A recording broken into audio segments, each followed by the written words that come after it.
My name is Peter Abungu, and I founded an organization that works primarily with young people in the slums of Kibera in Nairobi, Kenya. Kibera is a big slum with a huge challenges. It is the biggest slum in the sub-Saharan south of the equator, and it has 900,000 people. Nairobi, as the capital city of Kenya, has a population of 4 million according to UN Habitat, and out of the 4 million, 71% of that population lives in the slums. Kibera slums comprises of 31% of that, with a huge challenge as regard to issues of health, social issues, economic issues, education issues. And as an organization, one of the things that we've come in to do is to try and empower, equip, and inform young people in ways that are relevant to help them come out of the challenging scenarios. One of the projects we've run over the last few years is called, it has a Swahili word for understand yourself, Jitambue, and it focuses primarily on young girls. And the reason why that program was initiated was because of some of the challenges we encountered through our interactions with young people in the slums. The program primarily focuses on aspects of how our self-worth, just about how to be pure as a person, and positive reproductive health. The reason why we focus on that is primarily because a lot of young people, particularly girls, come from families that are broken, families of single mothers, and a lot of within these families in the slums, they practice commercial sex, or what you would call a prostitution.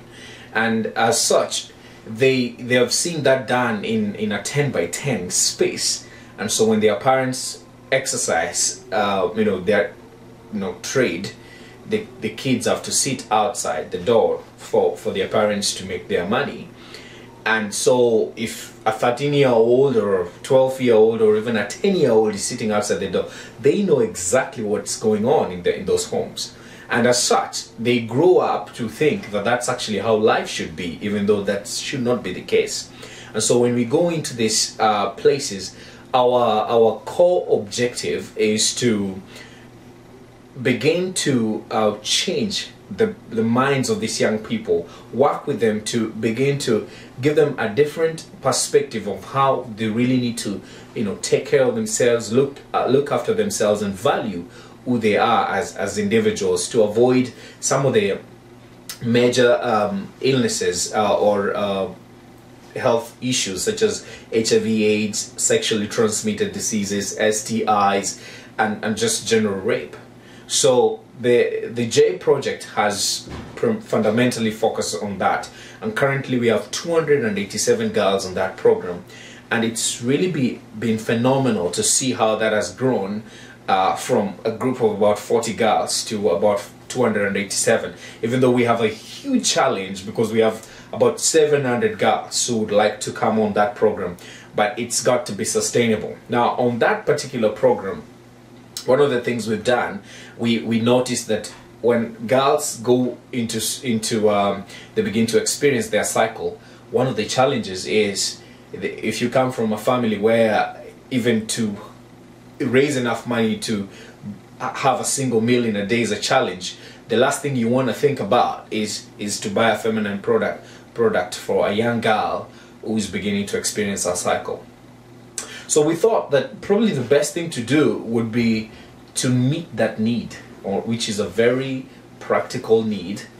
and it's fundamental for some of these girls who are just experiencing their cycles for the first time. Because if they miss school, they stay at home for a whole week, they're bound to be abused by neighbors, by relatives, by people who want to take advantage of them so that they can give them some little money to buy the feminine products. And before you know it, these girls are pregnant, they've contracted a disease, they've been raped, and they can no longer be in school.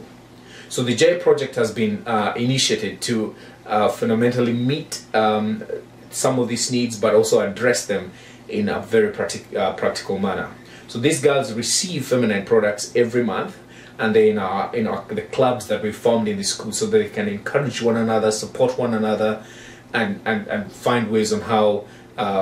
character can be built to fend off some of these challenges. And in a nutshell, that is one of the programs that we have in Swahiba Youth Networks, and there are so many ways you can be involved. Thank you for listening.